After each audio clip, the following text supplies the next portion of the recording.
Vedantangal. Is the hunter's hamlet really in vain? India's first established avian reservatory, the Vedantangal Bird Sanctuary, is one of the oldest and smallest bird sanctuaries in India. Vedantangal in Tamil translates to Hamlet of the Hunter.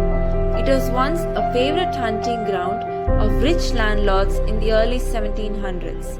But later in 1798, realizing Vedantangal's ornithological as well as ecological importance, the British government developed it into a sanctuary for birds.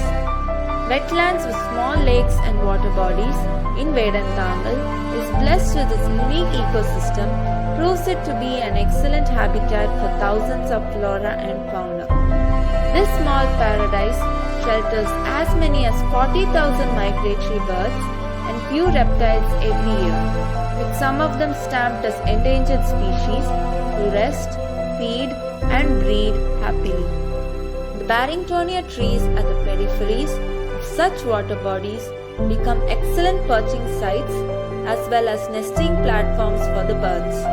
Some of those avian visitors include pintails, grey wagtails, blue-winged teals, spoonbills, and the common sandpiper. The local community in the vicinity have been protecting this eco-hub for ages. They are aware of the fact that the birds' droppings increase the level of nitrogen content in the water, which, when irrigated, increase the local crop yield and thereby reduce the cost of fertilizers. After this realization, on the context of the local demands in 1936, the lake was given the status of a sanctuary by the collector.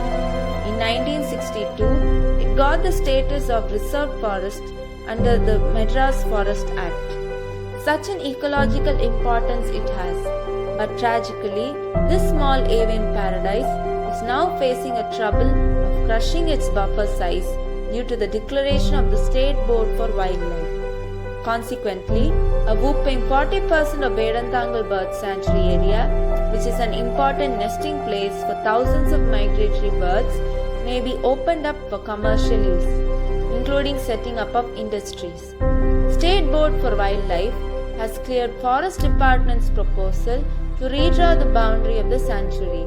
The proposal has been forwarded to National Board for Wildlife, NBWL, for approval. About 30 hectares of Vedantangal Lake and 5 km of revenue land around the lake was notified as Vedantangal Bird Sanctuary on July 8, 1998. Now the 5 km buffer is being reduced to 3 km. The present proposal states that the first 1 km zone may be notified as core zone, including the lake. The next 2 km boundary may be notified as buffer zone, and outer 2 km zone of the current existing 5 km buffer shall be denotified, and so the buffer is reduced to 3 km. Reports declare that when this proposal to reduce the buffer zone is still pending before NBWL, Sun Pharmaceutical Industries Limited is looking to expand its operation inside the sanctuary area. The company said that the plant already has the 40 KLD STP and 80 KLD ETP to maintain zero liquid discharge. SWDs and rainwater harvesting is already available for the plant to recharge groundwater. Hence, there will not be any impact on Vedantangal Bird Sanctuary due to the proposed expansion, it said. But many renowned wildlife experts and environmentalists slammed this proposal, stating that it could disrupt the eco-balance in the area. One such said that any activity that impacts one wetland would impact the whole food chain ecosystem, the flyways through which birds move and swimways through which fish move. These industries are going to be highly detrimental to the species.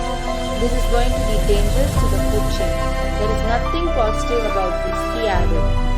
No doubt that this shrinkage of boundary may lead to collapse of the terrestrial and aquatic ecosystems in the vicinity. Nature has blessed our earth with her abundance of resources. Every single organism in this planet has equal right to experience these resources as humans does. As fellow survivors, we humans should develop an empathic approach to preserve and protect their well-being.